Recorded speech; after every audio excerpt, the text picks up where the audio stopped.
Good morning, good afternoon, good evening, whatever the case may be. You are tuning in live to the Daily Takeaway, episode 12, and this episode is on space, the final frontier. I got the name The Final Frontier, or at least the subtitle to The Final Frontier from Star Trek. Massive Star Trekkie over here. Love Star Trek. Love Star Trek more than Star Wars. But that's just me. So I suppose the first question we have to think of, to ask, is what is space? What is it? Where is it? Where is it in relation to other things? These are all questions that some of us have probably pondered over at some point in our lives when we've just, looked up at the stars and just thought, it does make you feel insignificant and small. This huge space. But where is it? Space's definition on space.com for what space is says, and I quote, "Space is an almost perfect vacuum, nearly void of matter and with extremely low pressure.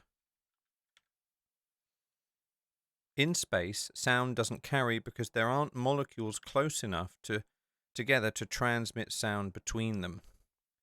Not quite empty, bit of gas, dust, and other matter floats around emptier areas of the universe, while more crowded regions can host planets, stars, and galaxies.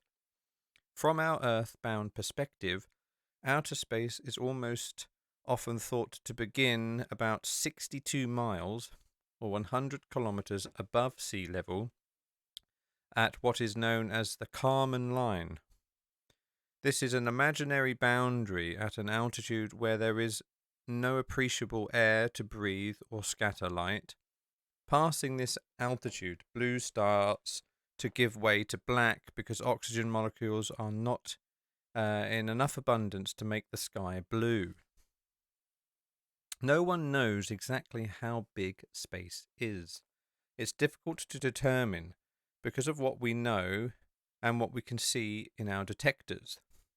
We measure long distances in space in light years, representing the distance it takes for light to travel in a year, roughly 5.8 trillion miles. It's quite a way. From the light that is visible in our telescopes, we have charted galaxies reaching almost as far back as the Big Bang, which is thought to have started our universe about 13.8 billion years ago. This means we can see, in quotation, into space at a distance of almost 13.8 billion light years. But the universe continues to expand, making measuring space even more challenging. Additionally, astronomers are not totally sure if our universe is the only one that exists. This means that space could be a whole lot bigger than we think. It's very interesting, isn't it? Where is space? And the only reason why I ask that question is because do you remember watching Men in Black? And Men in Black had these lockers in the building where they were, and when they opened the locker, they were looking in on another universe. So like in a universe within a universe. And that cat had that little necklace marble thing, and it hosted an entire galaxy within that necklace. So part of me is thinking, how is it possible that the universe could be inside of another universe? The question that gets me the most is like, where is it? What is space? Where is space? Where is space in relation to something else? Like, are we in a massive kitchen? Is space for us absolutely tiny? Is space for something else absolutely tiny? Like a petri dish with bacteria on it. Are we like that? It's interesting questions, isn't it? Just where are we? Why are we? Where is here? Where is space? What is space? Where is space in relation to something else that we might recognize? I think you could drive yourself crazy thinking about this sort of stuff. And fortunately, life is so fast. We live in the fast lane, and life comes at you so quickly that often we don't have time to think about these sorts of questions. The only people that tend to think about these sorts of questions are people that have a little bit of time on their hands. They're out in the wilderness, looking up, wondering what if. Where are we? Stoners, people on drugs, having epiphanies and thinking about the universe, magic mushrooms and things like that. And then scientists, theoretical physicists that think about, the fate of the universe, and they calculate numbers and crunch them together and come out with a result, and then they imagine what that result would look like for the universe. Things like the Big Crunch, where they think space at some point will shrink back down to an infinitesimally small point, and it might reignite another Big Bang and create another universe. There is the heat death of the universe, where the universe expands to such a size that all of the heat that's present is spread out over an infinite area, and therefore everything becomes extremely cold. It's a bit like making a cup of tea at 100 degrees Celsius boiling point, and then increasing the volume of that cup and water. So the 100 degree temperature now has to fill a larger area, so then as a whole it cools down to heat up that extra volume, and you keep doing that over and over and over again until the temperature reaches zero, or in this case in space would be like 0 degrees Kelvin, and going from there. It's interesting to think about, really, isn't it? 1 second, somebody's just at the door, so I won't take 2 seconds. Just going to have to tell them to go away.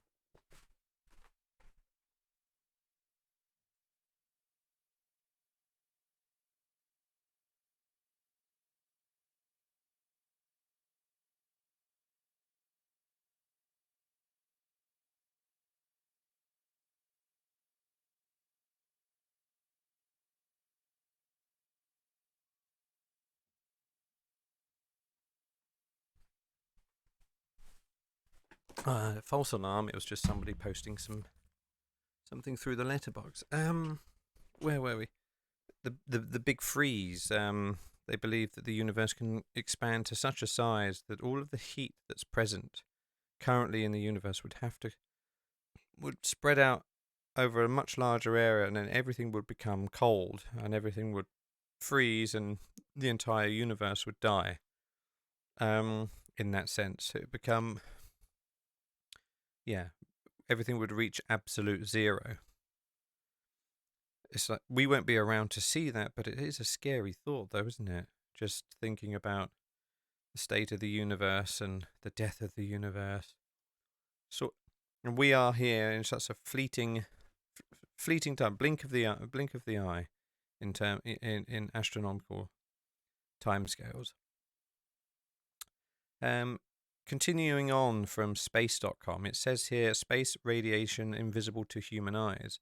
It says the majority of space is relatively empty, with just stray bits of dust and gas floating around. This means that when humans send a probe to a distant planet or asteroid, the craft will not encounter drag in the same way an airplane does as it sails through space. In fact, the vacuum environment in space and on the moon is one reason why the lunar lander of the Apollo program was designed to have an almost spider-like appearance. It was described by the Apollo 9 crew, because the spacecraft was designed to work in a zone with no atmosphere. It didn't need to have smooth edges or an aerodynamic shape. In addition to the bits of debris that speckle the emptier regions of space, research has shown that these areas are also home to different forms of radiation. In our own solar system, the solar wind, which is charged particles that stream from the sun, emanate throughout the solar system and occasionally cause auroras near Earth's poles. Cosmic rays also fly through our neighborhood, stemming from supernovas outside of the solar system. In fact, the universe as a whole is inundated with what is known as the cosmic microwave background, abbreviated CMB, which is essentially the leftover radiation from the explosion, mostly commonly known as the Big Bang. The CMB is the oldest radiation that our instruments can detect. And then it briefly goes on about something that's very interesting that science doesn't really know much about, where it is or what its role is in the universe, and that is dark matter and dark energy. Dark matter and dark energy are two giant mysteries about space. While scientists have provided extensive evidence for the existence of dark matter and dark energy, they are each still poorly understood, as so far scientists cannot directly observe them and can only observe their effects. And I believe these effects come in the form of how galaxies are held together and how clumps of galaxies are held together. There have been observations that suggest that the matter we see, the visible matter we see, doesn't quite add up to the overall weight that we see things moving at. Like, for instance, they have, let's say you have a cluster of galaxies, and those cluster of galaxies are spinning around each other in some sort of cosmic dance, and they're slowly spiraling in towards one another and orbiting one another. And the speed in which they orbit one another would suggest how much weight these galaxies have, how much gravity they have. And the visible matter would suggest that it would have a weight of X, but the galaxies behave in a way that suggests they have a weight of Y, and the difference between X and Y they're now attributing to dark matter by basically saying, well, there's extra weight there that we cannot see, so it's matter that is invisible, and therefore we call it dark matter. And roughly 80% of all the mass in the universe is made up of what scientists have dubbed dark matter. But it's not known what it actually is, or if it's even matter by our own current definition. However, while dark matter doesn't emit light or energy, and cannot therefore be directly observed, scientists have found overwhelming evidence that makes up the vast majority of the matter in the universe. Dark energy might have a similar name to dark matter, but that's a whole different component entirely. Thought to make up nearly 75% of the universe, dark energy is a mysterious, unknown force or entity that scientists think is responsible for the universe's ongoing expansion. The universe is speeding up in its expansion, and the outer reaches are moving away faster from us than nearby regions. And there are galaxies that are lost to the human eye forever, meaning that there's on the fringes of basically on the edges of our cosmic horizon, they think that space is moving away from us faster at the edges than light can travel. So let's say, for example, we have a galaxy on the fringes of our detection, and there's an invisible line where beyond that distance, that galaxy is moving away respective to Earth faster than the light traveling from that galaxy traveling to Earth. So the space in between us, between that galaxy and us, is growing and expanding quicker than the light can reach us. So the light will never, ever, ever, ever make it back here, because the distance between that light from leaving the galaxy and us, the gap is growing faster than light, which is crazy. So we'll never, ever, ever see them. They're lost to us forever. And eventually the universe will expand so quickly, even in our nearby neighborhood, that our nearby, galactic group of galaxies, they will eventually disappear too, until we're just left with what we see in the Milky Way. And eventually those stars will move far enough away from us that we will no longer see them. And eventually the sky will be completely black and no one will be there. Nothing, just us. That is a horrible, bleak end, I think. It's horrible. Emptiness, just complete emptiness. What else is in space that is very interesting? One thing I find extremely interesting are black holes. And on space.com it says smaller black holes can form from the gravitational collapse of a gigantic star, which forms a singularity from which nothing can escape, not even light, hence the name of the object.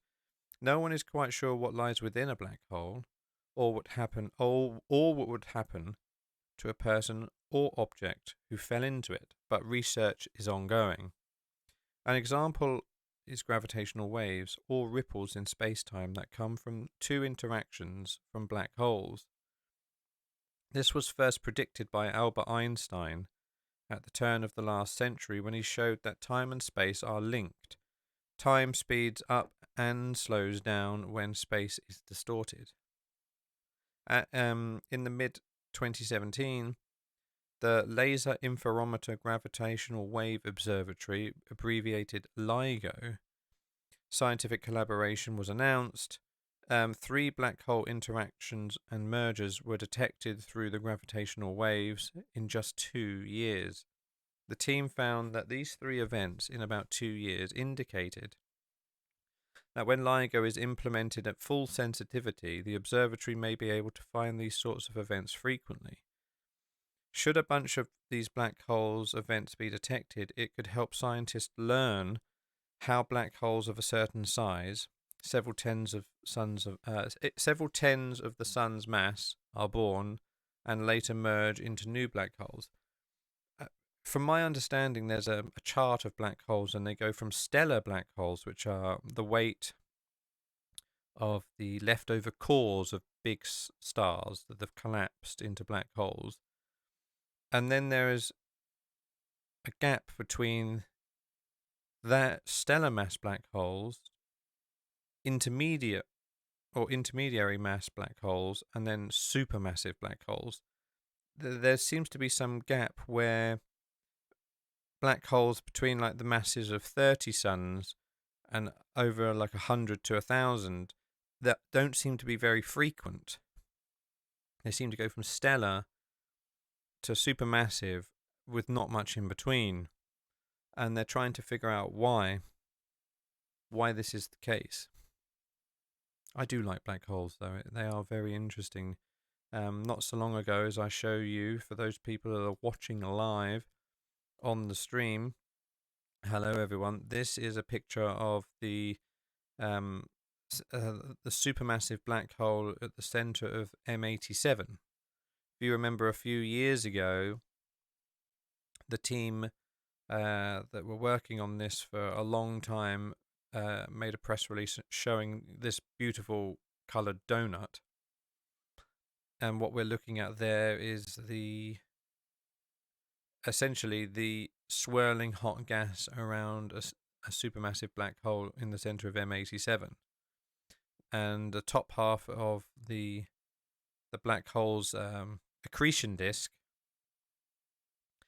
is dull compared to the near side, and this is due to something called relativistic Doppler beaming, which essentially means that when light is coming towards us, it's shifted to the bluer end of the spectrum and appears brighter, and when it's moving away from us, it's shifted towards the red end of the spectrum and appears dimmer.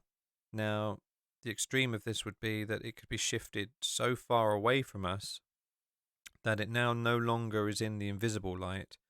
It's now in infrared and longer wavelengths, and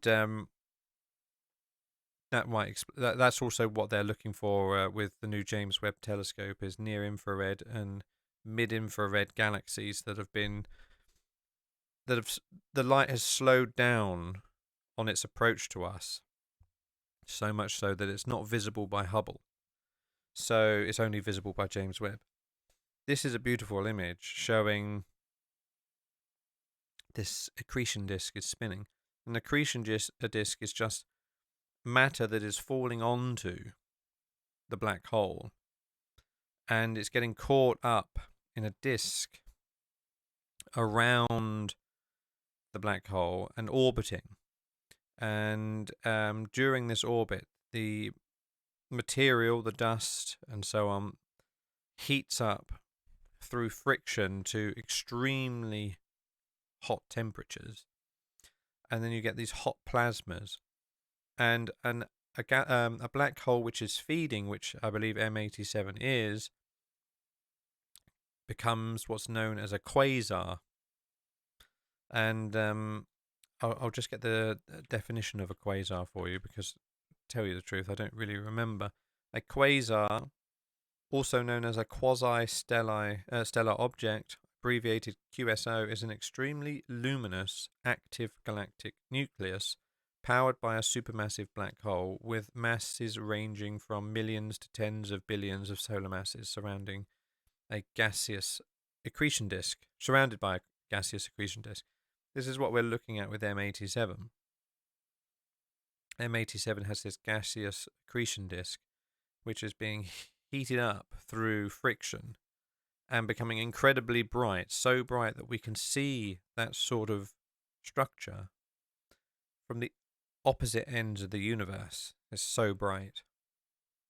And I, like many people, like extreme things, very hot, very fast, very loud, very cold, very far, very fast, that sort of thing. And black holes are the most extreme places in the universe. So definitely very interesting. It says here underneath the picture, matter swirling into a supermassive black hole at the center of M87. The image credit is the Event Horizon Telescope. Now, the Event Horizon Telescope was not just one telescope, because to get the optical resolution, which is what this is, to be able to see this tiny, tiny, tiny, tiny thing in the night sky, I believe it's like 1,000 1/100th of 1/100th of 1,000%, or 1/100th of 1/100th of 100th degree. So it's like tiny, tiny, tiny, tiny, tiny ocular angle in the sky, smaller than a pinhead, way, way, way smaller.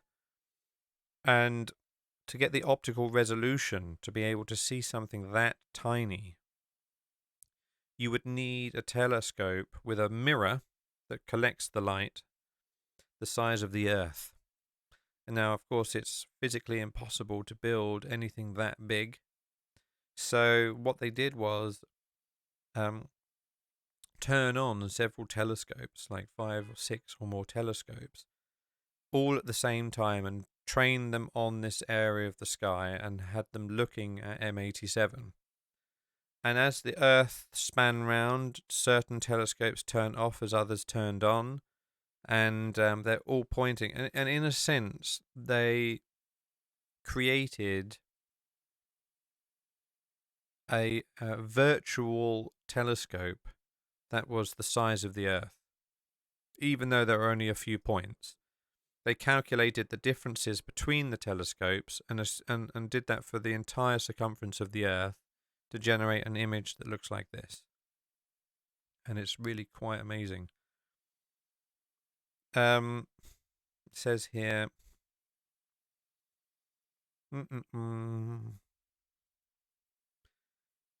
as of mid-2017, the LIGO Observatory has announced 3 black hole interactions and mergers, which were detected through gravitational waves. The team found these three events about 2 years, indicating that LIGO, when fully implemented at full sensitivity, it can observe these events. And it's when these black holes spiral around one another, a bit like when you drop one of those a marble into those little spiral things, and it gets closer and closer and closer, and then it starts spinning really, really quickly, and then it falls through the toy. A bit like that, but with two things that's spinning around closer and closer and closer and closer together. And apparently they reached like half the speed of light when they're spinning around each other. So space-time between them and around and in the immediate vicinity is going haywire, and it produces ripples a lot like you see in water. And these ripples are space itself fluctuating. And this fluctuation is so tiny, though. It's so tiny, but yet we have built detectors capable of detecting the movement of I can't remember how sensitive. How sensitive is LIGO? LIGO will be able to detect the change between a distance between its mirrors 1/10,000th the width of a proton, and a proton is just like an elementary particle. So 1/10,000th the width of a proton. So obviously incredibly, incredibly, incredibly small, and it can detect the difference enough. So even this chaotic event was absolutely chaotic. It only has an effect of 1/10,000th the width of a proton at this distance. It was probably more when you're closer to the event, but over time it fades off, I guess. Stars, planets and asteroids and comets. Stars, like our own sun, are immense balls of gas that produce their own radiation. They can range from red supergiants to cooling white dwarfs that are the leftovers of supernovas, or star explosions that occur when a big one runs out of gas to burn. These explosions spread elements throughout the universe and are the reason that such elements such as iron exist. Star explosions can also give rise to incredibly dense objects called neutron stars. If these neutron stars send out pulses of radiation, they are called pulsars. I believe that they were thinking that most neutron stars do have some sort of radiation, but what you're looking at, says DailyTakeaway, well, I'm looking at space, mate, space. So right now I'm just looking at different types of stars. We can have a look at the star chart, and I think it's called something Venn-Russell diagram. Something Venn-Russell diagram. Venn.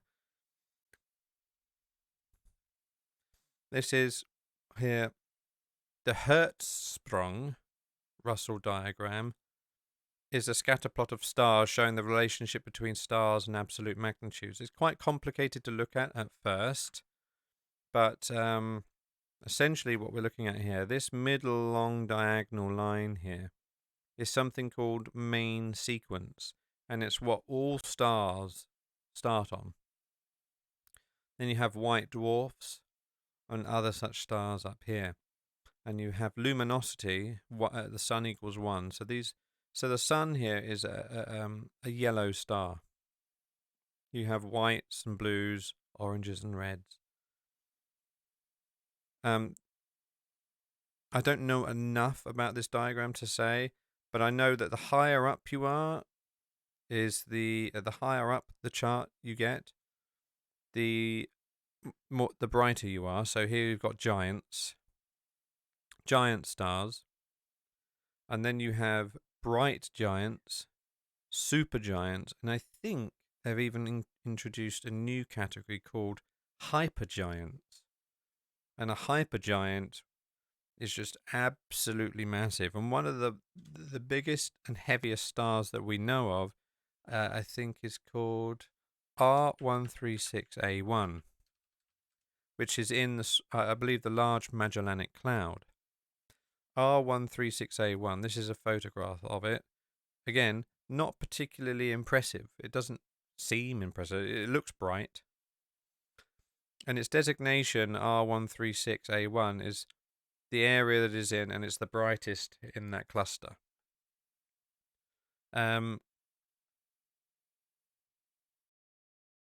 Excuse me as I sneeze.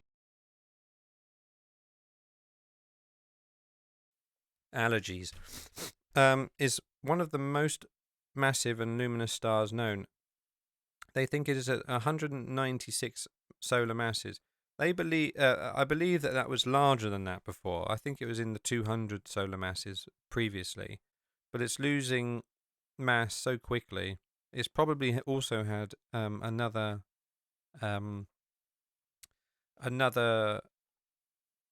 sort of case study to see whether or not they can improve the estimates. I'm just going to blow my nose.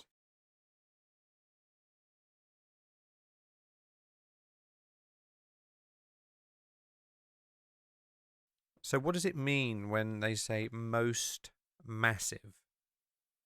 What they mean by most massive is the mass of the star, meaning how heavy it is, not how large it is in volume and how wide it is, how big its diameter is, but how heavy it is, how much weight it has.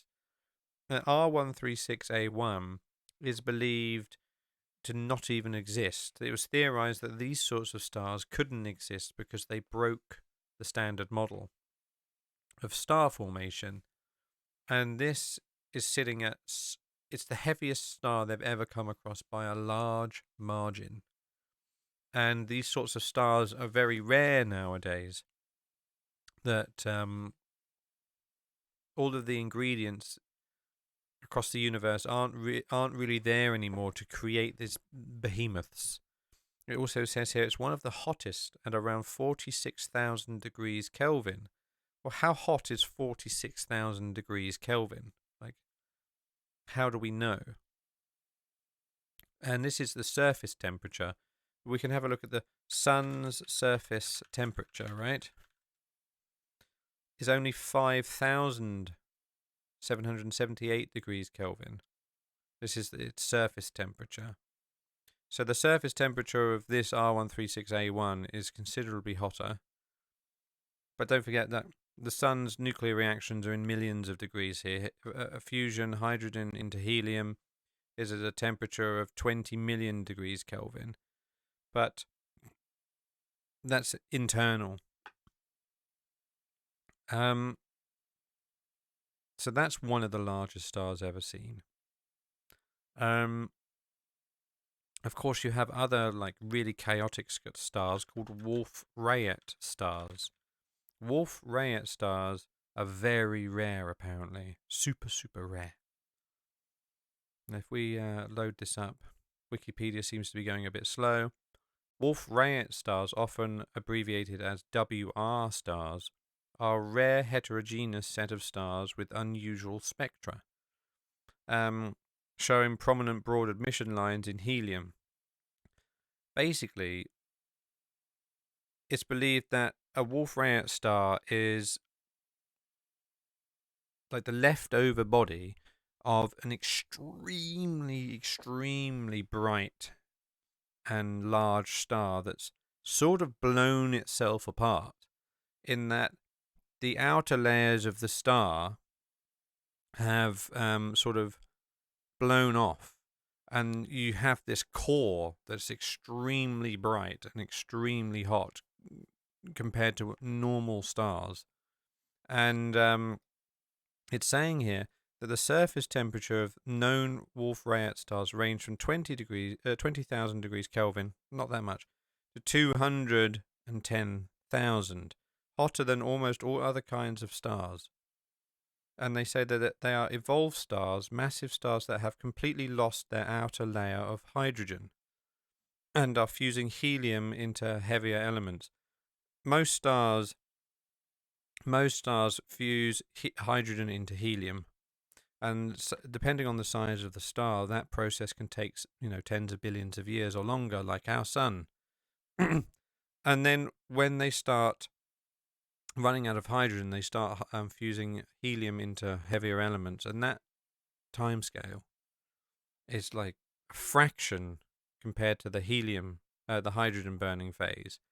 And then subsequent elements after helium, such as hydrogen, helium, lithium, beryllium, boron, carbon, nitrogen, so on, those timescales are even shorter until it runs out of fuel when the core turns to predominantly iron, and then it will just blow itself to smithereens.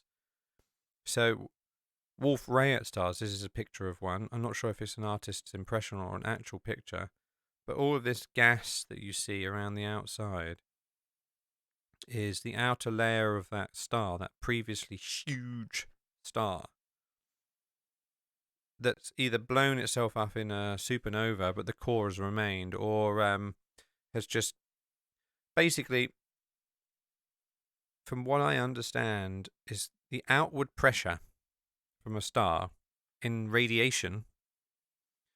How intense that radiation is will determine, if it stays together.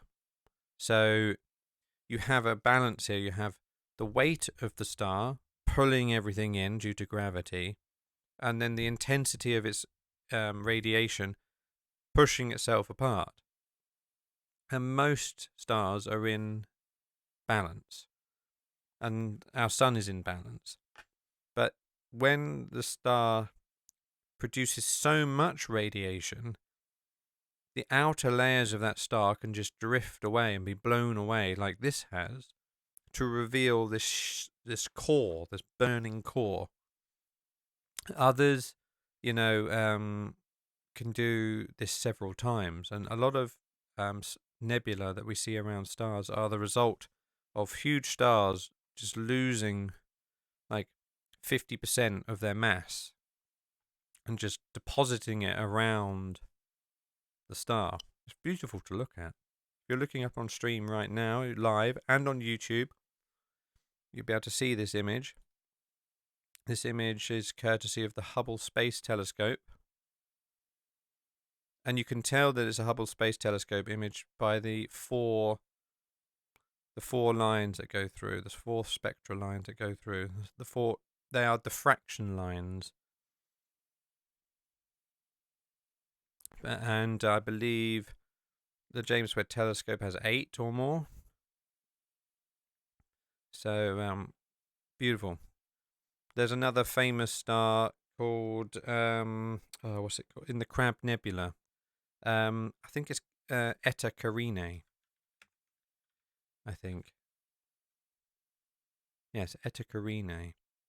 Eta Carinae is a system containing 2 stars, and combined luminosity between the 2 stars is 5 million times that of the sun. So these 2 stars between them shine brighter than our sun does 5 million times. You wouldn't want to look you wouldn't want to look at those without any sunglasses on.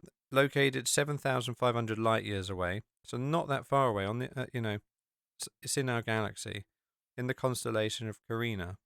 Previously a 4th magnitude star, it brightened in 1837 to become brighter than Rigel, which is a really close star. And it was marked as the Great Eruption, and the Great Eruption is what we see here. These lobes that have been released, and they believe it's one of the extremely bright star in the middle. Again, due to the amount of radiation that this thing is sending out, the star couldn't hold itself together, and its outer layers have now been pushed out to produce these lobes in a weird shape, or at the poles even. And these little appendages that we see here, as you see in the picture if you're watching live and on YouTube and not just listening, there are two sort of appendages in the middle of these lobes. And they say, and that is due to its companion star redirecting some of the outward gas flow from the brighter star and producing these two lobes. That's Eta Carinae, a very famous star, and it's got some statistics here, which is always what I like to look at. It says details of Eta Carinae, which is NCA here, and it says it has a mass of up to 100 solar masses, so it's 100 times heavier, but has a radius of up to 240 times that of the Sun. So if you imagine the Sun being X distance, the width of the Moon when we have a solar eclipse, times that by 240, or times the radius by 240. You can imagine that would engulf not only the visible horizon, but it would engulf the Earth as well. That's crazy. We would be inside the star, potentially. If not, we would be very, very, very close to the photosphere, the outer edge, what looks like to be the visible physical surface of that star. We'd be inside it or right next to it. The Earth would be cooked and vaporized and charred, and we'd all be dead.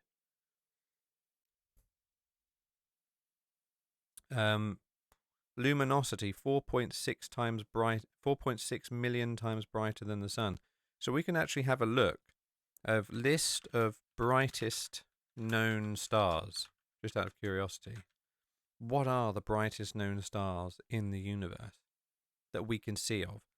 Now there's two categories here. There is apparent magnitude and absolute magnitude. And I believe that apparent magnitude is how bright an object appears to be from Earth.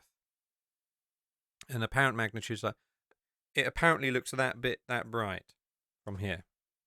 But due to factors such as distance,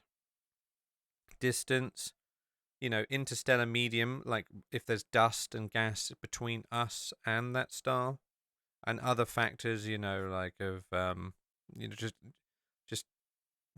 distance.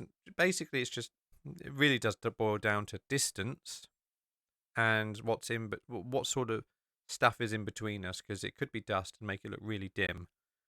It would be like holding a candle up to your eye and it being really bright, or holding a torch right up against your eyeball and it's very, very, very bright and overpowering. But if you took that torch and gave it to someone and they went 100 meters away and shone the light at you, shone the torch at you, you could barely see it and it's not going to blind you. So that is an example of apparent magnitude. That this torch up close is very bright, but 100 meters away it would be a tiny speck of light and not overpowering at all. Whereas absolute magnitude is how bright the object is as is, and doesn't factor in distance or interstellar medium between the two. So an absolute magnitude is how bright it is, and apparent magnitude is how bright it appears to be. So here we have, for instance, visual magnitude, which is apparent magnitude, of the Sun is such a negative number because it's so bright. And these numbers, I believe, I can't remember, they base it off of the Moon, the brightness of the Moon. So I always thought that the brightness of the Moon was 0 brightness. And anything dimmer than that would be a plus value, and anything brighter than that would be a negative value. I could be wrong. I would like to be proven wrong. So you have here visual apparent magnitude. What we want is absolute magnitude. as you see here on the right, they're showing you those lists of stars. Wolf-Rayette stars, as you see here, predominantly have ultraviolet light emitting from them, which is invisible to the naked eye. So if we were to look at it, it might look quite dim. O stars, which are very, very bright, hot blue stars, are the brightest, and they tend to be supergiants and hypergiants.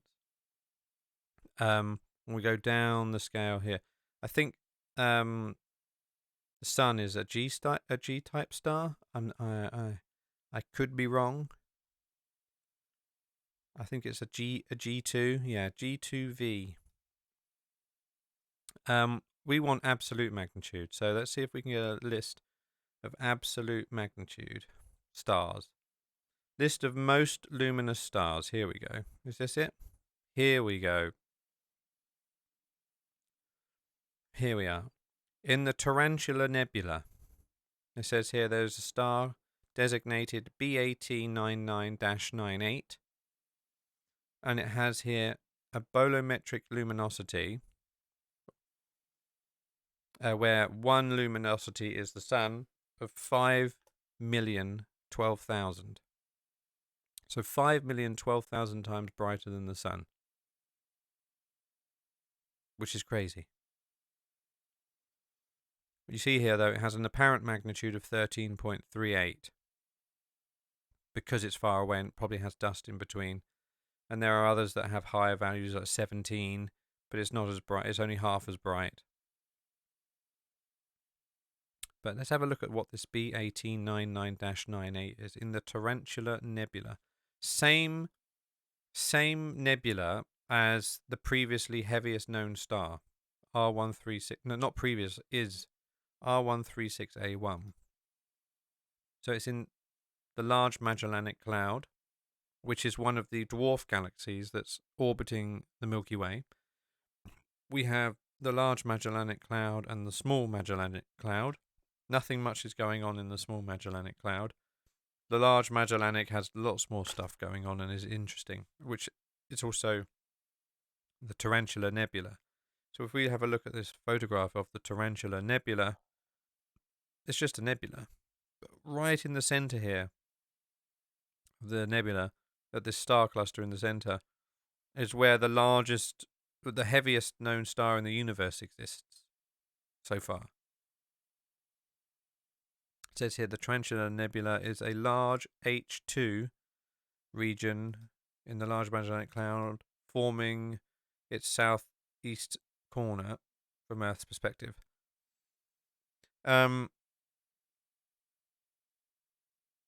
Not much else to say about it. It's just a cloud of gas. But it's what's inside this gas that's the interesting stuff. BAT 99-98 is a star in the Large Magellanic Cloud. It is located near R136 cluster in the 30 Doradus Nebula at 226 solar masses. So they've actually found a star bigger than R136A1. That's interesting, isn't it? Because they previously believed that R136A1 was the largest of the stars, the heaviest, but now they've discovered that there's a bigger boy. Here we go.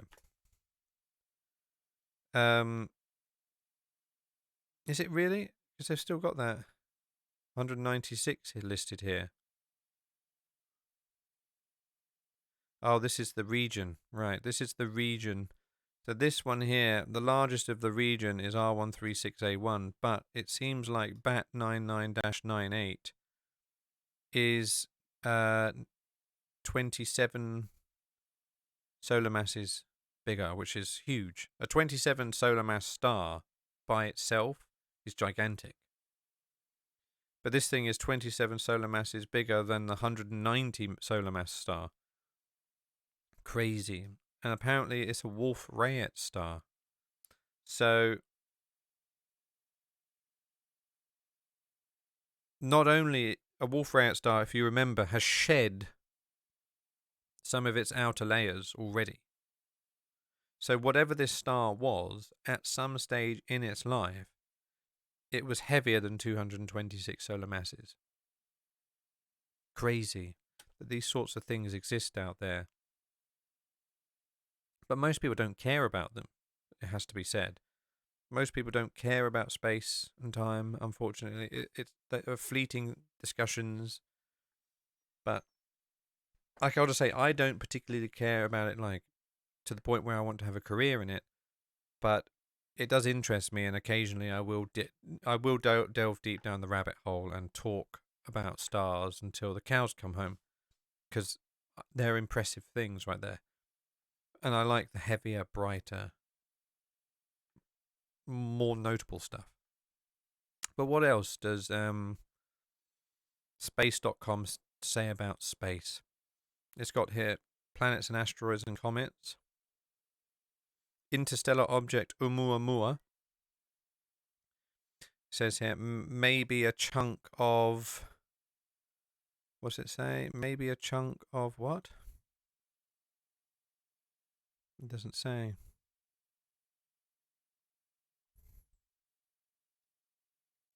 That's annoying. Oumuamua, maybe a chunk of... maybe a chunk of an exoplanet similar to the dwarf planet Pluto. So they may think it's actually a piece of a planet. Interesting. Here we go. Planets are objects whose definition come under scrutiny in 2006 when astronomers were debating whether Pluto could be considered a planet or not. At the time, the International Astronomical Union, the governing body on Earth for those decisions, ruled that a planet is a celestial body that orbits the Sun, is massive enough to have nearly round shape, and has cleared its orbit of debris. I think that's the one that makes Pluto not a planet. Is that it's not cleared its orbit. Under this designation, Pluto and similar small objects are considered dwarf planets, although not everyone agrees with the designation. After the New Horizons spacecraft flew by Pluto in 2015, principal investigator Alan Stern and others again opened up the debate, saying the diversity of terrain on Pluto makes it more like a planet. And it did. It has mountain ranges and scars and other such things. It's a heart-shaped scar or something like that. I'll show you that. Heart-shaped scar on Pluto.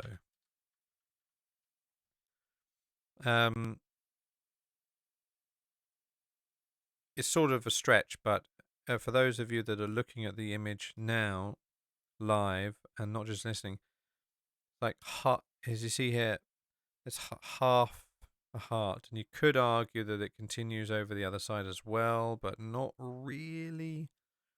But yeah, it has mountain ranges, valleys. It's a wonderful picture. Very interesting. And it used to have lakes and rivers. You can see these ancient lakes and river beds and things.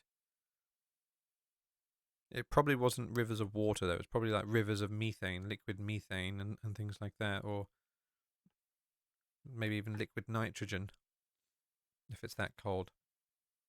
The definition of extrasolar planets, or planets outside the solar system, is still not firmed up by the International Astronomical Union.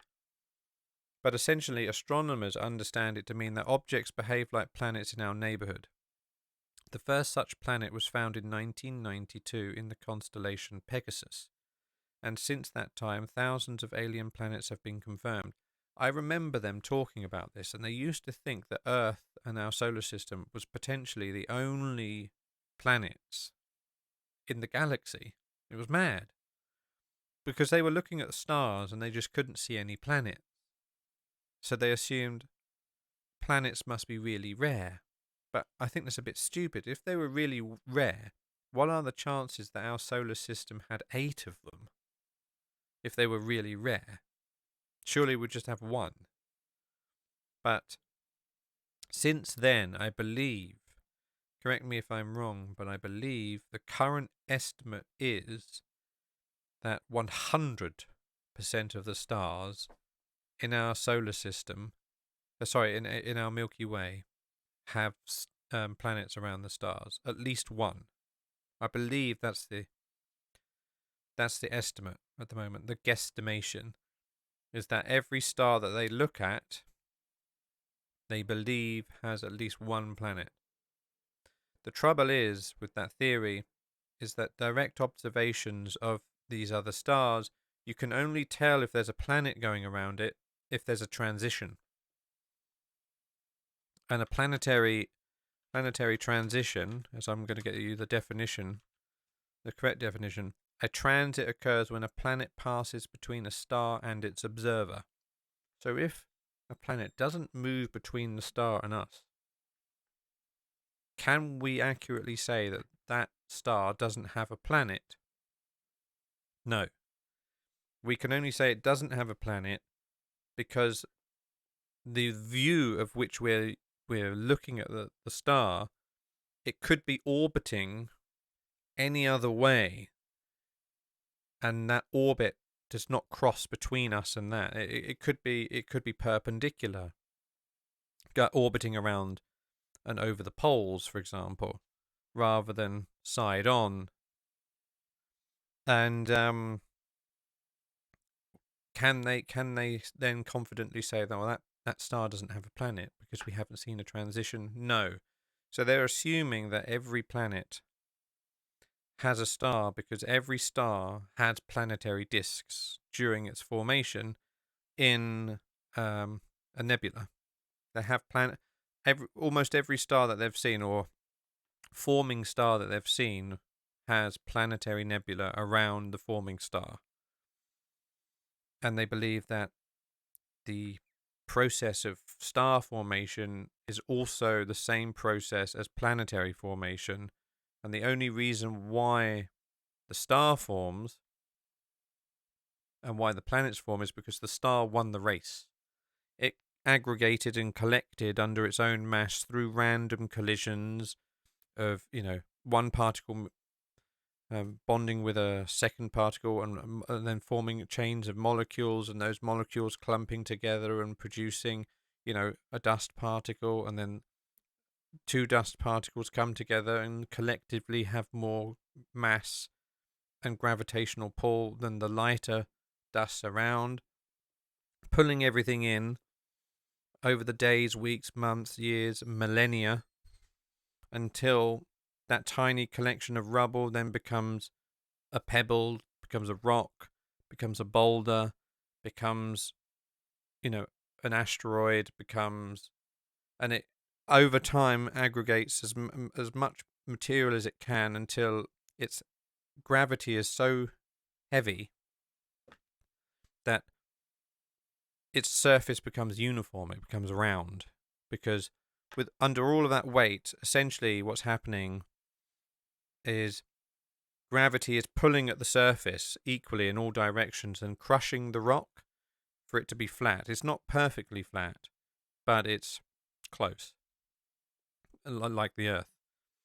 And over time, that planet could aggregate more and more and more and more material, and you end up with like planetary Earths or super Earths, and then you go up in size to become a gas giant, and Jupiter's a massive planet, but is nowhere near big enough to become a star, not even a dwarf star. So imagine Jupiter was attracting more and more mass before the sun ignited.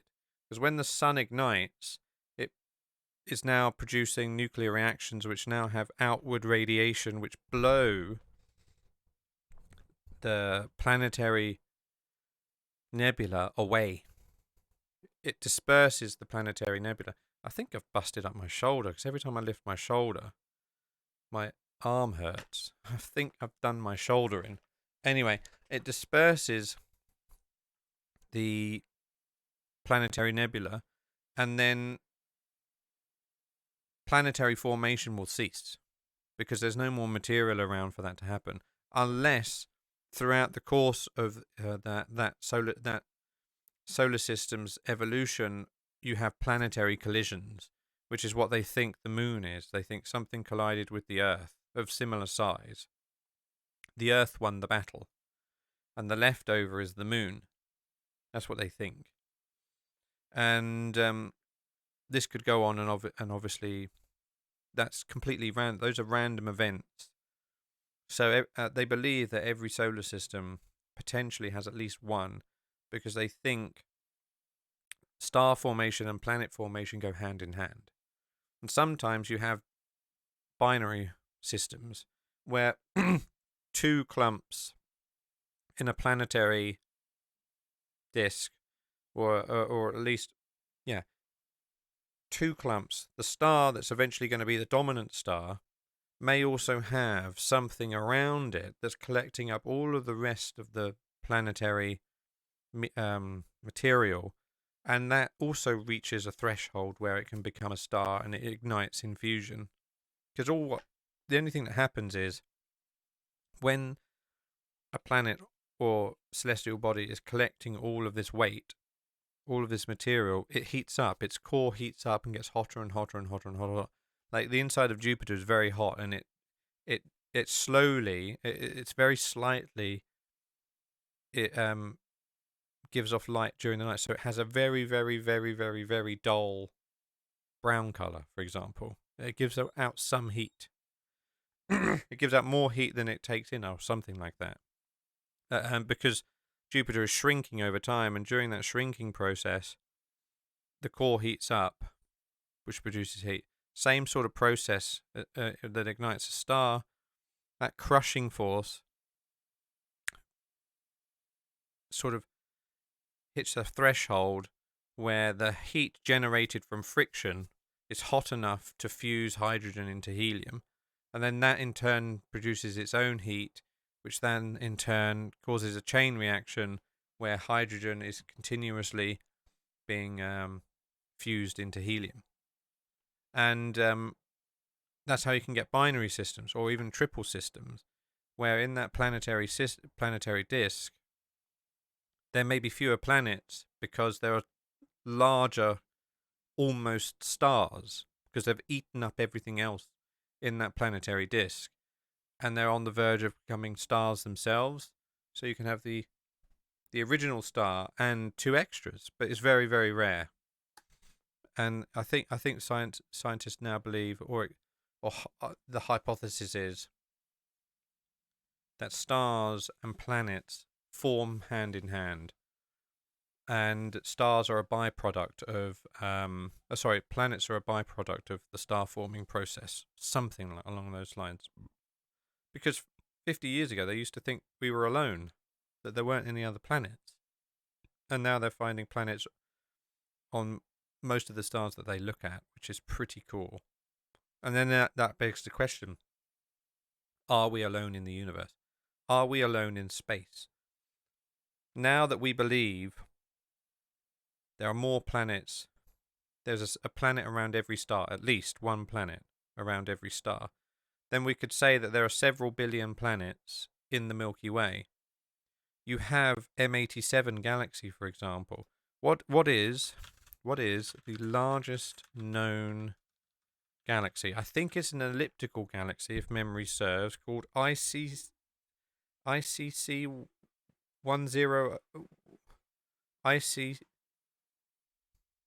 I think it's IC 1101. I think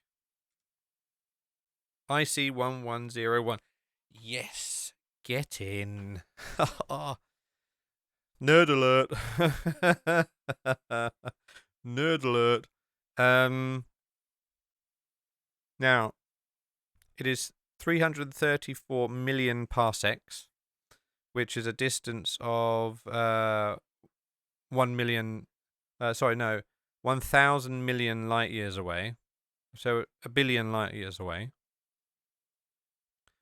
And if we go down to have a look at the if we can see how many stars it has. Let's have a look. Where can we see? List of largest known galaxies. We'll do that. Let's have a look at the list. It seems like it could have been beaten. Where's ICC? ICC. IC 1101. Notable galaxies with diameters 50,000 light years or less. So ICC 1101 might not even be the most massive anymore. The axis in diameter in light years. Interesting. So have they found larger? It seems like they have. But the ESO 306-17 is a fossil group giant elliptical galaxy about 1 million light years in diameter and roughly 500 million light years away. The galaxy is situated alone in a volume of space about it. It is theorized that the galaxy cannibalized its nearest companions, hence being a fossil group. The galaxy's giant elliptical type, CD3, is one of the largest types of galaxies. Can we see how many stars are in there, please? I believe ICC was believed to have 1 trillion, so I'm going to put in trillion.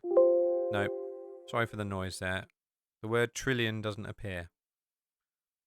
Let me search trill. No. I believe they said that there was like I want to see how many stars.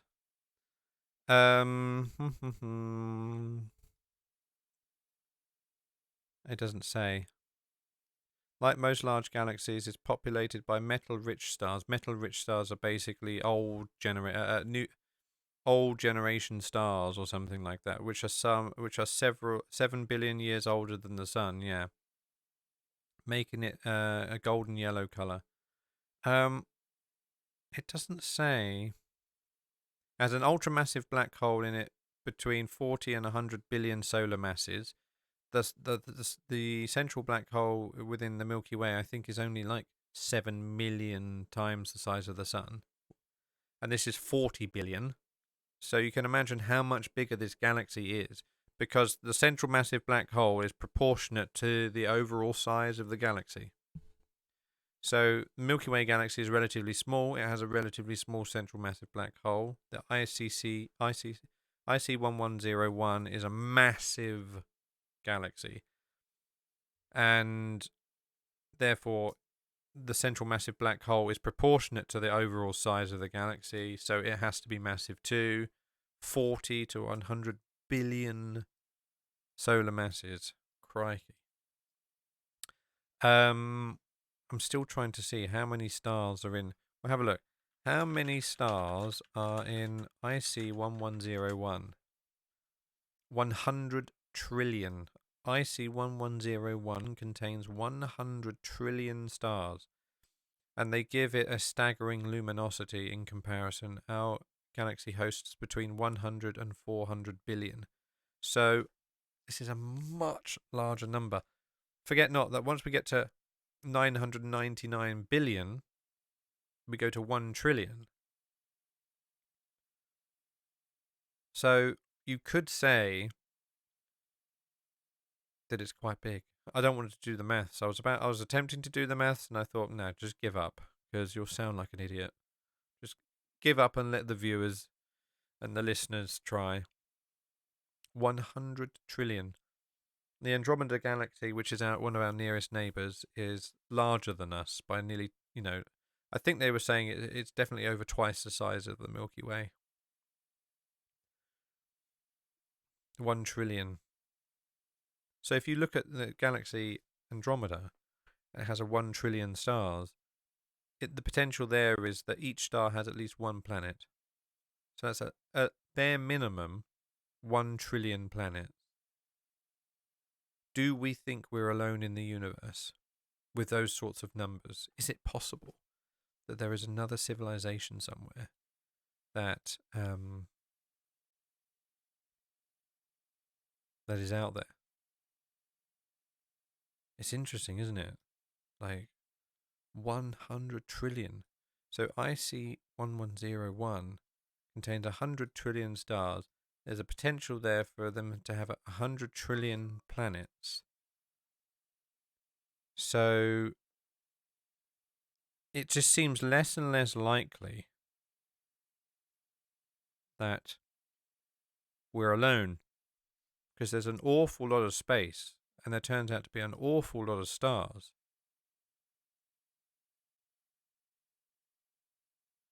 Why?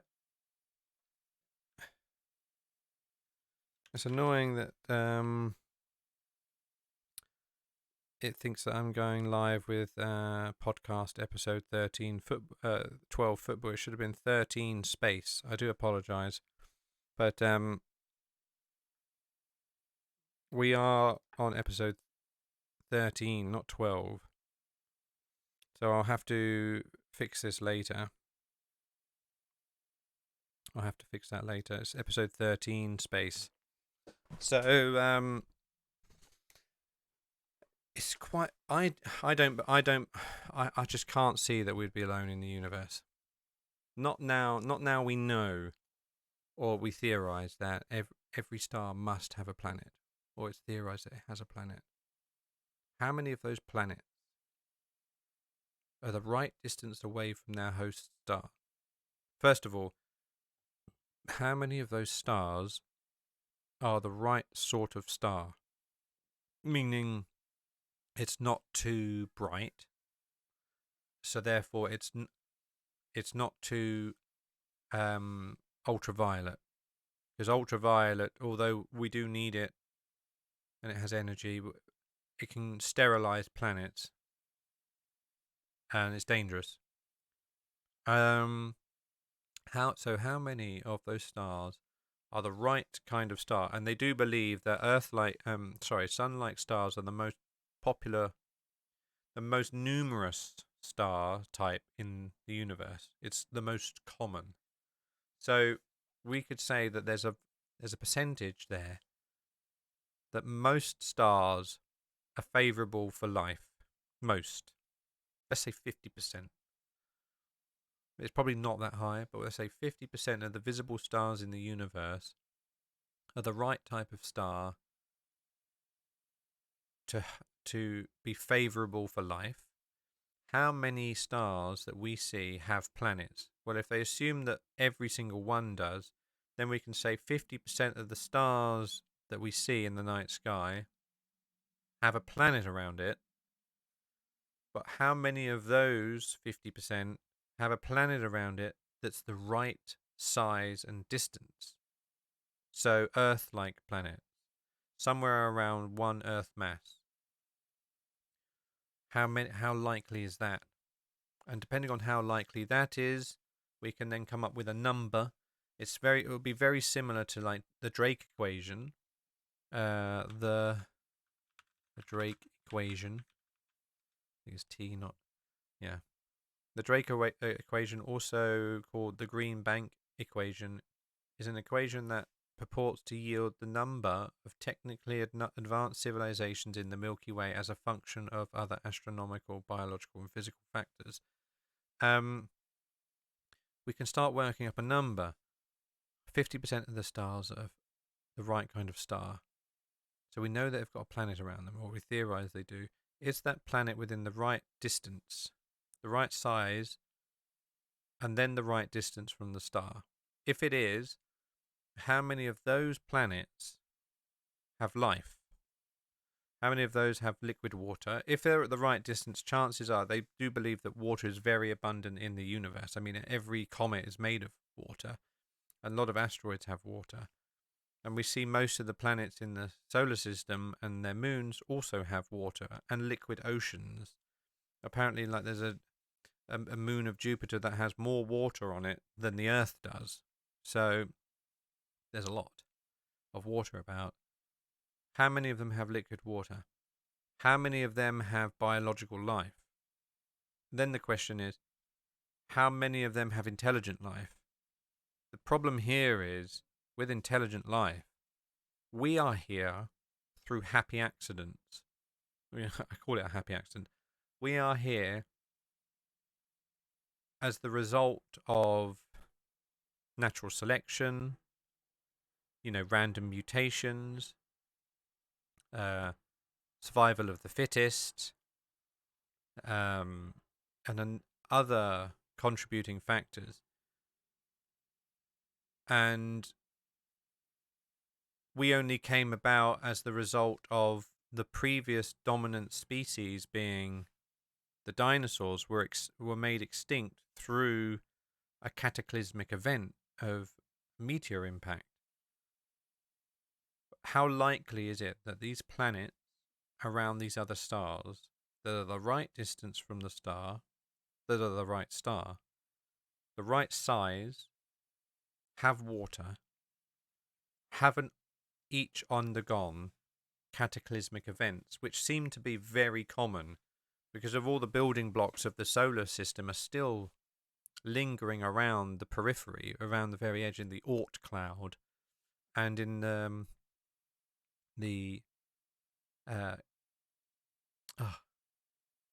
what's it called? The belt. I can't remember. The asteroid belt. The main asteroid belt. So we've got all of these objects around, floating around our solar system, where a lot of them are large enough to cause an impact on Earth that would sterilize the Earth. That would be another Tunguska. Well, will be another Yucatan Peninsula. Chicxulub, I think it was. The Chicxulub impactor. Chicxulub impactor. And the Chicxulub crater is a huge area that they believe was the impact site for the asteroid that killed off the dinosaurs.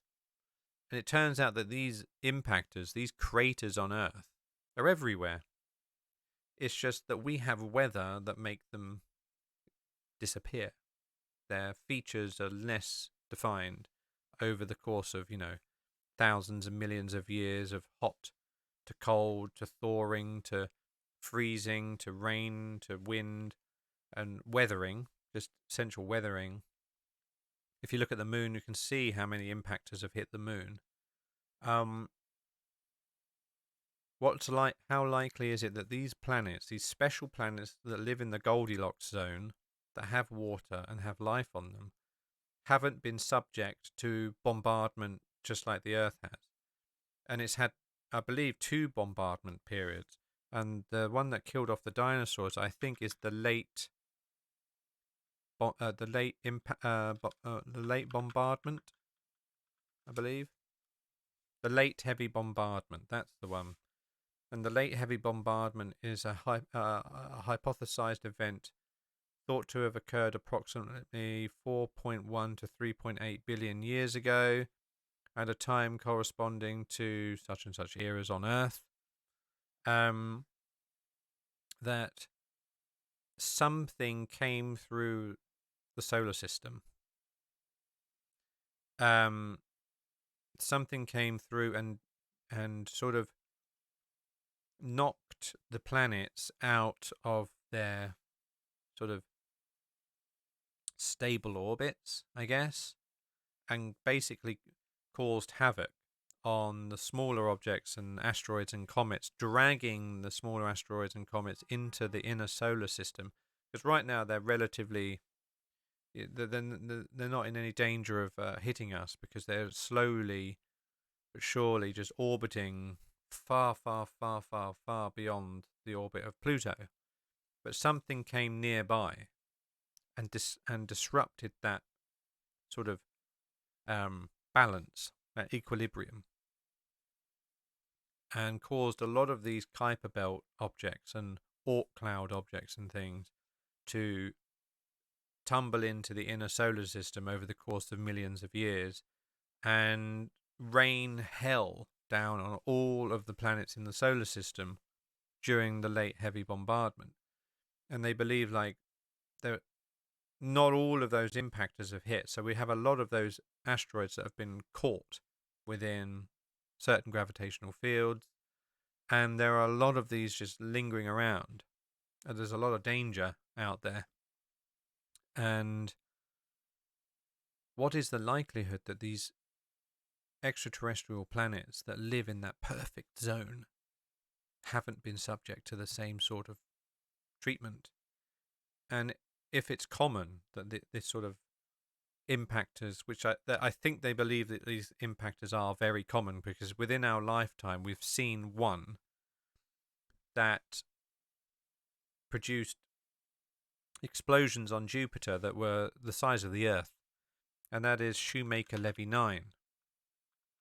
Shoemaker-Levy 9 was a comet that broke up in the 90s, in 1992, and collided with Jupiter. And you can see this impactor scars here. If you're watching live on YouTube and on stream, you've got scars here. 1, 2, 3, 4, and more. And these scars are larger than the Earth. Fireballs in Jupiter. And we're lucky that we have Jupiter, like the cosmic Hoover, our cosmic vacuum cleaner, because it prevented the Earth from getting whacked. Jupiter caught it in its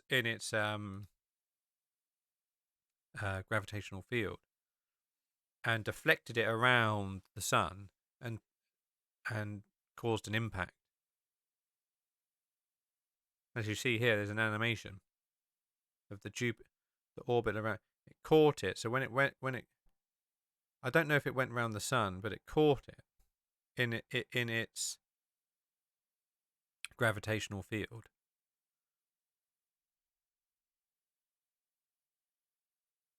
As you see here, how fast it's going. It impacted at 53. How much was that? 53 kilometers a second. 53 kilometers a second. That's how much energy these fragments had. 53 kilometers a second. That's crazy. 53 kilometers a second in miles per hour is 118,000 miles per hour. Most of the comets that hit the Earth are coming in at about, well, most of the asteroids and meteors and stuff that we get are coming in a bit faster than 16,000 miles an hour. So, Jesus, sterilize the Earth. So how many of these impactors in other solar systems are occurring that kill off the dominant species on that planet? So when you factor in all of these factors, when you calculate all of the factors, the number reduces. But we do know that the number equals 1. And 1 it means true and 0 means false. We do know that the number equals 1 because we are here. So we know that it's possible. We are here and we are alive and we are sentient and we are contemplating and posing the question, which is proof that life is in the universe. Because we're here to postulate it. So now the question is, how many? Will we ever see them? Where are they? What do they look like? Have they visited? Can we visit them? There's so many things about space that we don't understand.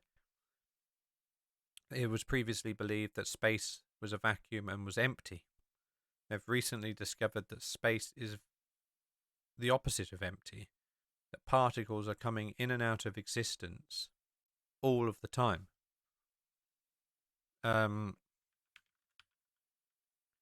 Particles, I'm just typing space particles in and out of existence. Something from nothing. A vacuum can yield flashes of light. Virtual particles. They're believing that There's energy in space that we are yet to be able to tap into, such as dark energy. Dark energy is something that is increasing the expansion rate of the universe, but we don't know what it is. We don't know how to access it. If we could access this sort of fountain of energy, we may be able to travel to the stars, but right now we're stuck on fossil fuels, and fossil fuels can only get us so far. Very limited.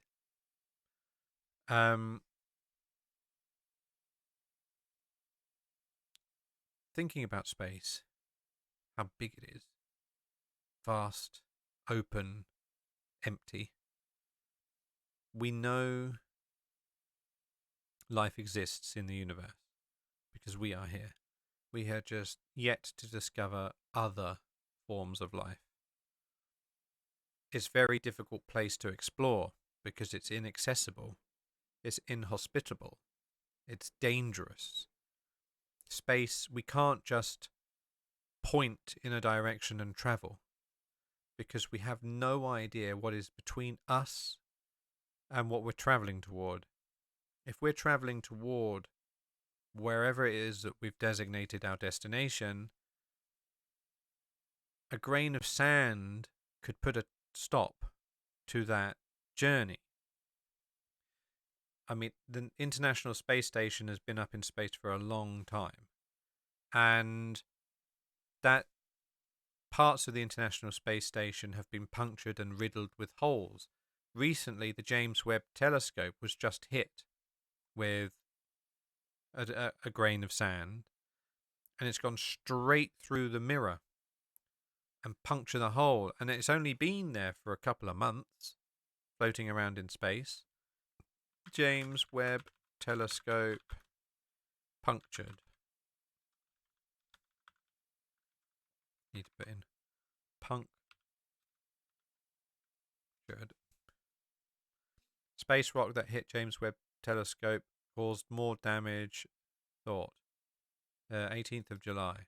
Daily Mail. James Webb, the space rock that smashed into NASA's James Webb Telescope may cause more damage than previously thought, report reveals. NASA's new super telescope suffered more damage than first thought when it was hit by a space rock. The $10 billion observatory primary mirror was permanently altered after the impact of a single micrometeorite. Micrometeorite could literally just be a grain of sand, and it's just, well, a little bit bigger than that, I think they said. It's just rammed straight through and busted the mirror. And that's just floating around. Now imagine we're going on a straight line towards a star that we think has a planet around it, that we think has life on it, and we want to go check it out. So we board our rocket or spaceship, carefully point ourselves in that direction, and fire like Star Trek warping into space. We're traveling through a vast area of space that between us and it, our destination, could be filled with dust, nebula, rocks, asteroids, water vapor, water ice, other forms of ice, anything. And if we're traveling at crazy speed, say hundreds of kilometers an hour, hundreds of thousands of kilometers an hour, to like millions of miles per hour, when we collide with that dust, it'll be sandblasting us, but it won't be sandblasting paint off of the walls. It'll be puncturing through the entire rocket, probably from head to tip, and it'd be so dangerous. The movie Dune, sort of, if you've seen Dune or read the books or whatever, I've only seen it once. Confusing at first. Actually, I've seen it twice because it was so confusing. Space travel in this fictional story that is extremely dangerous and can only be achieved by beings or sort of people capable of seeing future events. And these are especially helpful for traveling through space. They need to know if the journey that they're about to take is successful and they come out safe the other side. So these navigators that are doped up on spice gives them very limited sort of precognition, being able to see the future, relative near future, long enough or far enough into the future to know whether or not a journey through space will be safe and they'll make it out the other side. That's what we would need, or we would need to know that the journey between us and them is safe. Otherwise, we'd be blown to smithereens from just dust and interstellar stuff. Because space isn't empty, as they said. If it was completely empty and there was no dust floating around, the journeys would be safe. So I don't even think, really, it's theoretically possible for us to visit any other stars. Because the journeys would just be so dangerous. Not to mention, if anything goes wrong, you don't exactly have the AA to come out and help you. You can't call up a number and go, yeah, we're stranded. Yeah, where are you, mate? Yeah, we're near Alpha Centauri. How long are you going to be? About 100,000 years. Pass. I can't see. But that's, I suppose, another topic to talk about on another day. But space as a topic in general, beautiful. Love thinking about space. Love looking at all the different stars and nebula and sort of points of interest in space. All of the dangerous and hot and powerful. There was something that was mentioned earlier in one of the posts, and it was a neutron star. When a star that's larger than the sun but isn't large enough to cause a black hole, when it stops producing nuclear explosions and stops nuclear fusion, the star collapses in on itself. And depending on how large the star is, will determine what is left over. And a lot of the time, stars aren't large enough for their cores to be compressed under so much weight that they become black holes. They become neutron stars, where the outer layers start collapsing inwards, almost at the blink of an eye. This process is so fast that the star collapses in on itself, and in so doing, gets hotter and hotter and hotter and hotter and hotter. Sometimes, during that collapse process, when the star stops producing helium or hydrogen into helium, it shrinks a little bit, collapses a little bit, gets really hot for a moment, and gets hot enough to fuse helium into heavier elements. And then when that runs out, the helium runs out, it collapses again, gets hotter again, starts fusing more elements together until the last fusion process fuses into iron. And iron, you're stuck there, you have a solid core. So the star will just collapse down and bounce off of the core, and some of the outer layers of the star will go into space, and you're left with a neutron star. And the neutron star is made entirely of neutrons, hence the name. And like a teaspoon of matter from a neutron star weighs about as much as Mount Everest.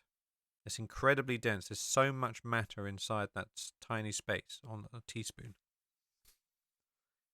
And they're incredibly flat as well. They believe the stars are so smooth, and they're about the size of a city, like New York. but incredibly hot, but also incredibly smooth. And as I was saying earlier about gravity, gravity pulls in everything from different directions. And when you get a planet or an asteroid that's bringing in material, at a certain point it will have so much material that the gravity flattens and squashes everything from all different directions, and it becomes a sphere. This same process is going on with a neutron star, in that gravity is pulling everything from all different directions, and it's completely flat. And usually, during this shrinking process, much like a ballerina pulls her arms in, and when she's spinning, she pulls her arm in, she spins faster and faster and faster. These neutron stars can start spinning up to incredible speeds to become pulsars, where some of them are audible. So, for instance, pulsar sounds. Is there one like Vega pulsar? Is that the one? Vega, something like that. I can't remember. I'll have a look at known pulsars, and we can listen to what pulsar sounds like. This is the one. Vela. There we go. Thought it was Vega. Vela pulsar sound. This is what Vela sounds like.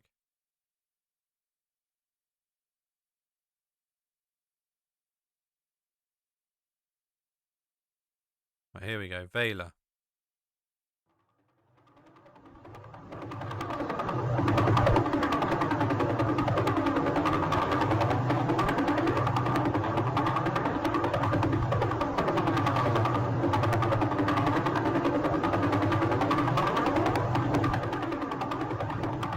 That's what Vela sounds like.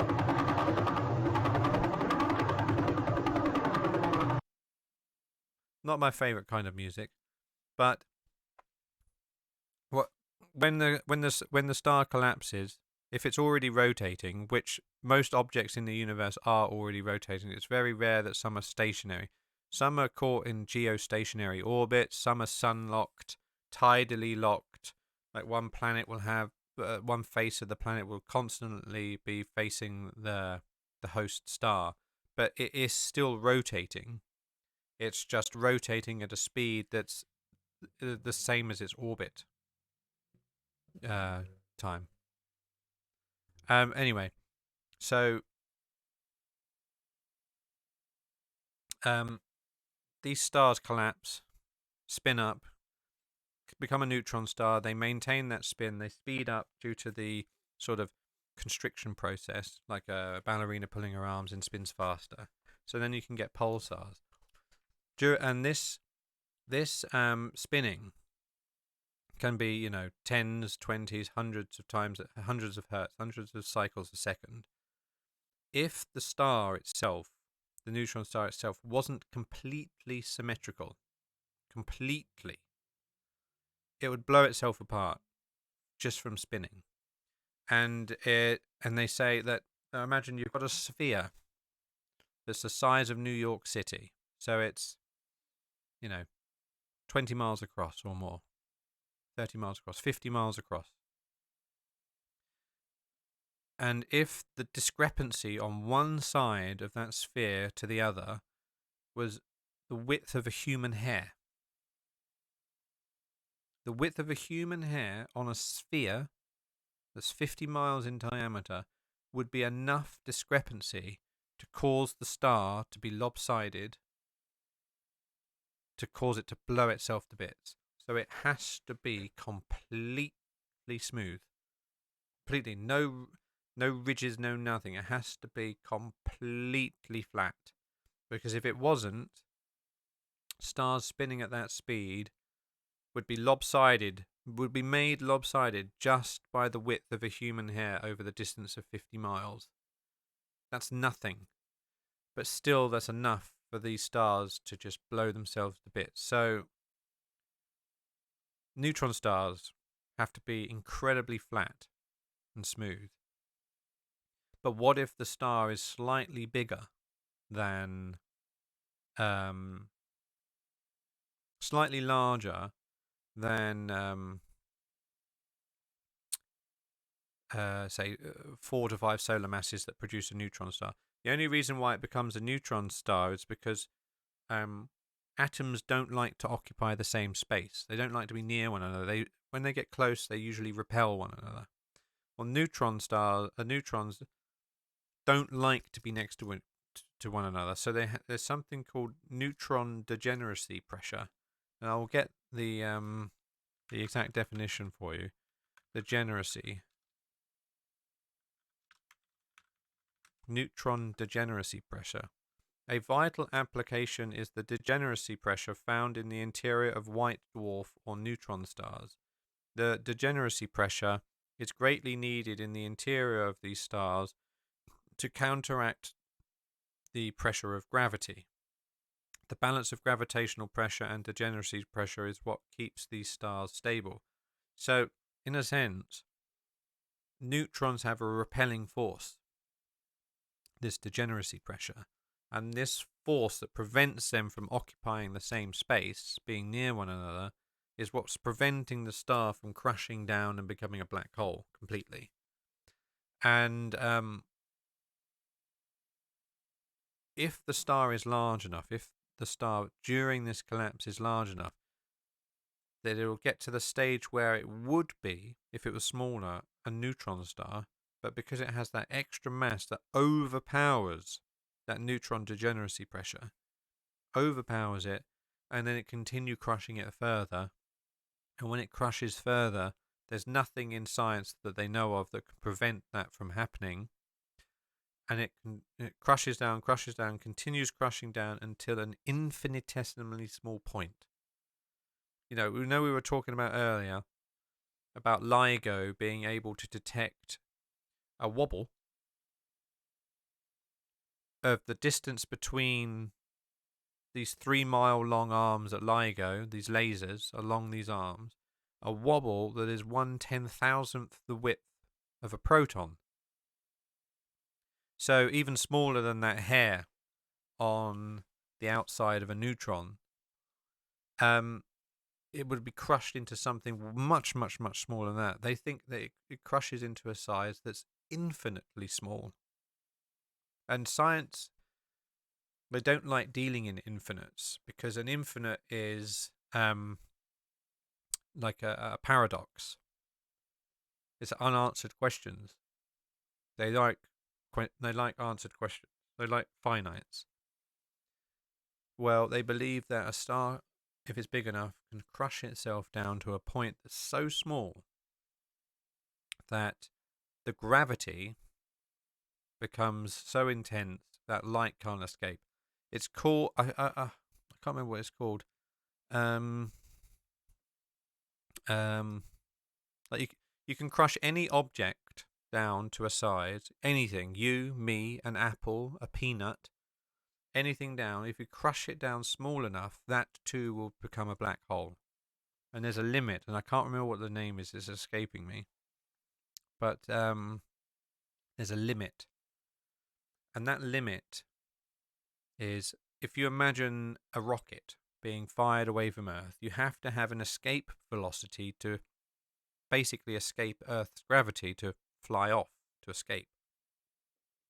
If you imagine that, a rocket trying to escape Earth's gravity, Earth's surface, and go off into space, shooting straight up, if you imagine these black holes, it's an object that's been crushed down to a tiny, tiny size. So if there was a rocket on the surface of that black hole, on the inside, wanting to escape its gravitational force, it would have to travel faster than the speed of light to escape.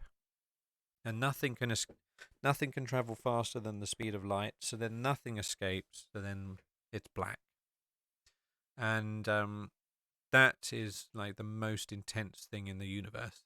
And then you have stellar mass black holes, which are, 2 or 3 solar masses or larger, all the way up to those supermassive black holes that we saw in the center of IC 1101, which has a black hole 40 to 100 billion times the mass of the sun. So essentially, you've got 40 to 100 billion suns that have all been crushed down into an infinitesimally small point. Can you imagine the sun just going into nothing, to disappearing? It's become so small that all of that nuclear fusion, everything like that was contained within it, has just been crushed to a small point that disappears from space entirely. Like, it's crushed so deep that it's bent space down in all directions, like puncturing a hole through a sheet. And it's gone somewhere, but we don't know where it is. You imagine 40 to 100 billion suns worth of that mass. Well, that weight that's in that infinitesimally small point of 40 to 100 billion suns, the black hole that creates, if you imagine an apple being crushed down, you would have a black hole that you wouldn't even see. It would be too small. If you crushed the Earth down, I think they say that the black hole would be the size of a pea, something like that, about a centimetre. That's how big the black hole would be. If you did crush the sun down, it'd be smaller than New York. It'd be small. It'd be several miles across, potentially. So, massive object, small black hole. 40 billion suns, 100 billion suns, small black hole or big black hole? The black hole in the center of IC 1101, I believe, is 25 times the distance between the Sun and Pluto.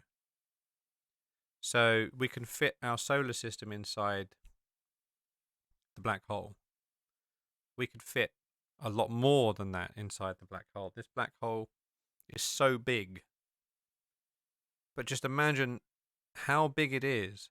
How much material would have had to have been crushed into something. Because you imagine the sun being crushed down to something 5 miles wide or smaller. Like, very big, very small. How much stuff would have had to have been crushed into IC 1101's black hole to make it that big? It doesn't bear thinking about. These are numbers that human beings can't contemplate, can't picture.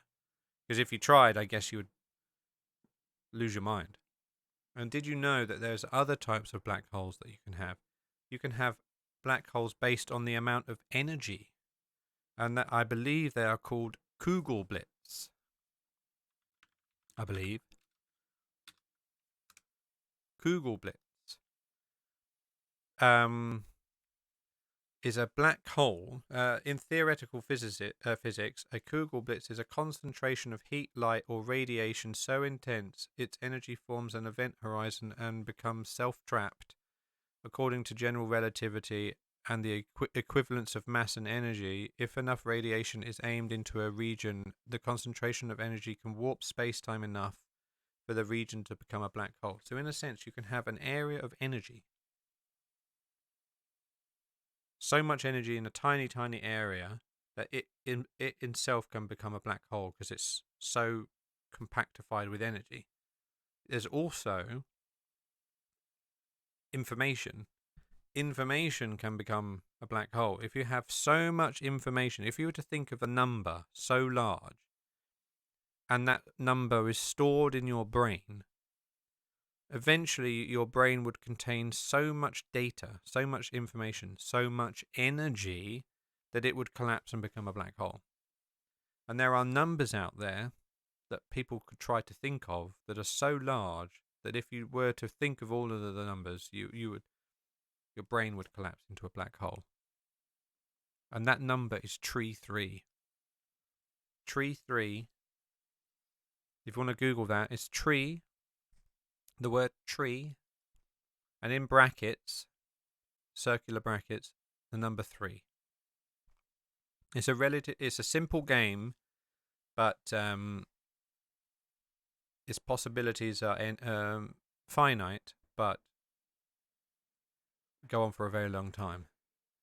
If you want to have fun with that one, have fun with that one. I guess I can stop it there, really. I mean, we've gone through a lot of topics. I think I'll get to the 2-hour mark and I'll call it quits. But there's a space for me is very beautiful. I do look like looking at space. I like discovering new extreme things. But if it's quiet enough and you're contemplating enough, like I sometimes do, I do often wonder, what the universe is. Where is space? Why is space? Is there life out there? Has it come to visit us? Will we one day go to visit it? Unfortunately, these are questions that will be answered at some point when we've long since been dead, which is a shame, because I would like to stick around and stay in the party. But these are questions I will never know the answer to. Not unless we come across, new advances in physics and knowledge of the universe within, the next 5-10 decades. Because I'd like to live to 100, but we don't get to choose. So these sorts of questions can drive you insane, really. What is the universe? Where is it? Why is it? Where is it in relation to something else? Is there something else out there looking in on our universe going, Are they themselves in their own universe that's bigger than ours, and someone else is looking in on theirs going, You don't know. All we do know is what we can observe. So we can postulate, come up with ideas, raise questions. Some of the questions get answered, but usually, in terms of space, one question gets answered and, we raise 5 more. So we're constantly looking to... we constantly have unanswered questions. And it says here, the Kugelblitz phenomena has been considered a possible basis for interstellar engines for future black hole starships. I don't think that would be possible, because I think to protect us from things like that, we'd need force fields. I think we'd definitely need force fields to protect us in interstellar travel. Because if you imagine that again, as I was saying earlier, space travel would be extremely dangerous because there's so much crap in space. And I don't mean crap as in like feces. I mean crap as in dust, clouds of dust, particles, pebbles, rocks, all ranges of sizes, water, and so on. And looking out to the night sky, we can see our destination if we so chose. Pick a star and go, we're going there. But how much stuff is in between there that's as small as a grain of sand that we can't see right now, come across its path and just be torn to shreds? I think we are probably bound to our Milky Way. I don't think we'd ever... I can't see we would ever leave the galaxy. I still struggle to think that we would leave the Milky Way. The solar system. Because, as I said, to travel between the stars would be very dangerous. And I think it would be a one-way trip, in that the outcome of the trip would be our death in one way or another. And we're human as well, so we make errors, and the vehicles and things that we'd create would probably break down at some point, and we'd need to call the breakdown services, which we wouldn't be able to do. There's a reason why the seas are only 5% discovered, because the sea is very inhospitable.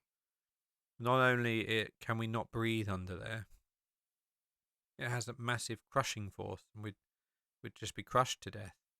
Whereas space is just as inhospitable, but for different reasons. we can't breathe in there. And it's the opposite effect from crushing force in that it's a vacuum force, so we'd just be sucked out of our spaceships and would freeze to death in space. So, yeah, there's a reason why the seas are undiscovered, because it's inhospitable. Space is just as inhospitable for many different reasons. There's radiation from stars. We wouldn't have the protection of the Earth's magnetic field to deflect, harmful irradiating radiation. That's the stuff you want to worry about. Is the irradiating radiation, the high energy radiation that can knock atoms and knock atoms away from other atoms and cause damage. That's what sunburn is and things like that.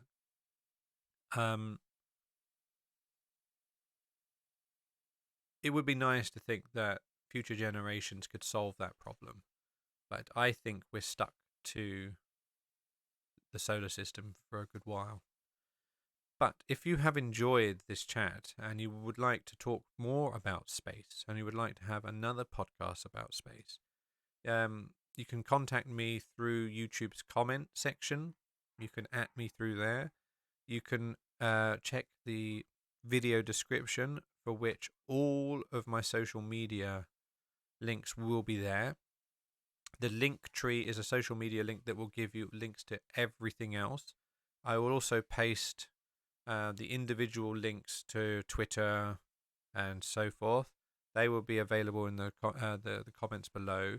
If you want to join the show and be a part of the podcast and have a chat, you are more than welcome to. You can message me as a direct message through Twitter, whereby we can get you onto Discord and have a chat with you on Discord.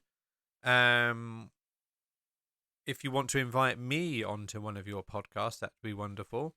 Let me know when and where. And I hope you have a lovely rest of your Monday. And if you are listening on any other day, I hope you're having a lovely day, a lovely morning, afternoon, or evening. Be sure to like and subscribe to the channel. The more the merrier. And I will speak to you tomorrow. Tomorrow's podcast, not entirely sure what it will be about, but we'll think of something. Thanks everyone for watching. Take care. Bye.